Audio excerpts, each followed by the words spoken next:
Biaya overhead pabrik adalah biaya produksi yang dibayarkan atau diakui oleh perusahaan karena telah digunakan suatu biaya untuk memproduksi, selain biaya bahan baku dan selain biaya upah langsung. Jenis biaya overhead pabrik ini seperti biaya bahan pembantu yang sudah kita catat sebelumnya, biaya upah tidak langsung, biaya listrik pabrik, biaya penjutaan aktiva pabrik, biaya sewa pabrik, asuransi pabrik, dan biaya-biaya yang lainnya yang terjadi untuk kepentingan produksi dan untuk kepentingan pabrik. Oleh karena banyaknya macam biaya overhead pabrik, pencatatannya di MYOB juga tergantung dari jenis biaya yang diakui tersebut. Ada biaya yang sifatnya dicatat pada akhir periode bulanan seperti tagihan listrik, telepon, air, dan segala macam. Ada juga biaya upah tidak langsung, biaya penjutaan pabrik yang diakui bulanan, bahkan biaya amortisasi pemakaian sewa yang dialokasikan setiap bulannya. Contoh biaya overhead pabrik yang dicatat pada akhir bulan karena ada pengakuan utang atas sejumlah biaya yang telah digunakan seperti biaya listrik, air, dan yang lainnya. Transaksi ini dibuatkan pencatatan jurnal oleh bagian akuntansi melalui modul account dan pilih record journal entry. Ada pula biaya overhead pabrik yang rutin dicatat di setiap akhir bulan karena telah berlalunya waktu dan masa manfaat atas aktivitas yang tersebut ada di pabrik, seperti amortisasi sewa, asuransi, penjutaan aktivitas tetap lain, dan lainnya.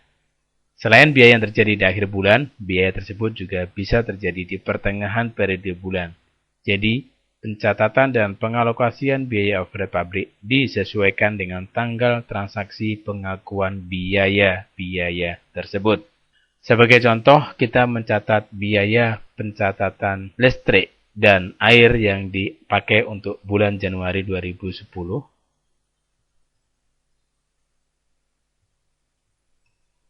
Anda tinggal isikan,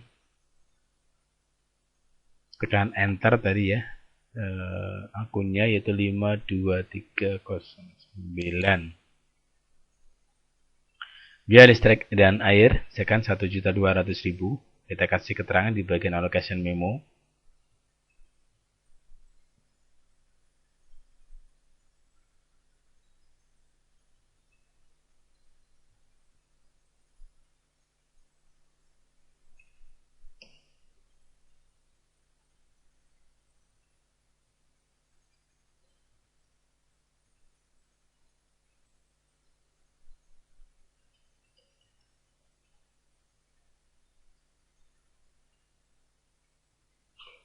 Ini sebagai contoh pencatatan untuk pengakuan listrik dan air selama bulan Januari 2010.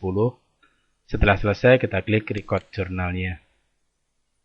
Contoh yang lainnya lagi adalah kita mencatat untuk amortisasi, sewa, dan asuransi untuk bulan Januari 2010.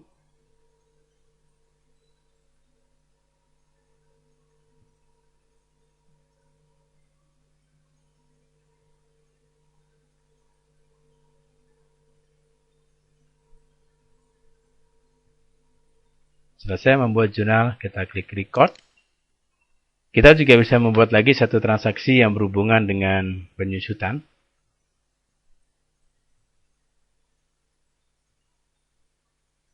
Kita tinggal buatkan jurnalnya.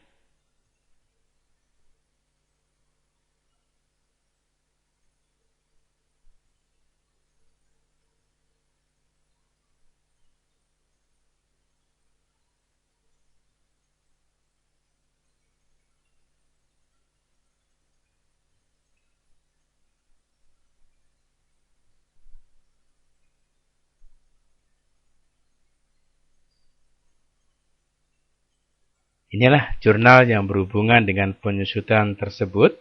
Klik tombol record.